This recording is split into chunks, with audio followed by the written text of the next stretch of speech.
The year Maggie Lena Walker was born, 1864, was a crucial one. The Civil War raged, but Abraham Lincoln had issued the Emancipation Proclamation, a beacon of hope in a nation torn apart. Maggie entered a world where freedom for brown Americans were newly declared, yet fiercely contested.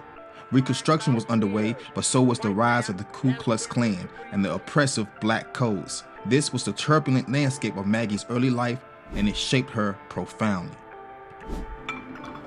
Growing up in Richmond, Virginia, Maggie experienced the harsh realities of segregation firsthand. She was the daughter of Elizabeth Draper, a formerly enslaved woman who worked as a laundress, and Eccles Cuthbert, an Irish-American journalist and abolitionist. Though her parents' union reflected the changing times, it also presented a unique challenge for Maggie. Mixed-race children often face prejudice from both Caucasian and brown communities, navigating a complex social landscape that rarely offered full acceptance.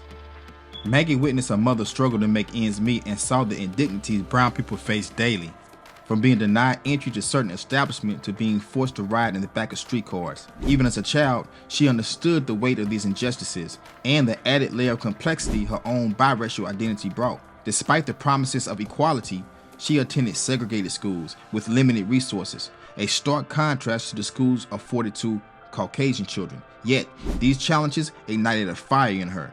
She excelled in her studies, embracing education as a tool for empowerment. As a young girl, she joined the Independent Order of St. Luke, a fraternal organization dedicated to the advancement of African Americans. Eager to contribute to her community, this early involvement foreshadowed her future leadership. Even as a teenager, Maggie understood that legal freedom was not enough. True liberation required access to education, economic power, and social equality. This realization fueled her lifelong commitment to uplift her community. She poured her energy into the Independent Order of St. Luke, eventually rising through its ranks. Maggie breathed new life into the organization, expanding its reach and impact.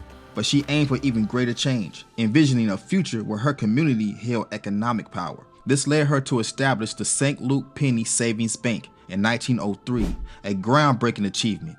She became the first African-American woman to charter a bank in the United States. Maggie's bank was more than just a place to deposit money. It was a symbol of self-determination at a time when banks were often used to exclude Black Americans. Maggie's bank provided loans for homes, businesses, and education, fostering economic growth and opportunity.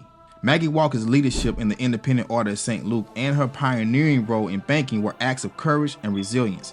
At a time when simply seeking a better life as an African American was an act of bravery, Maggie dared to strive for more.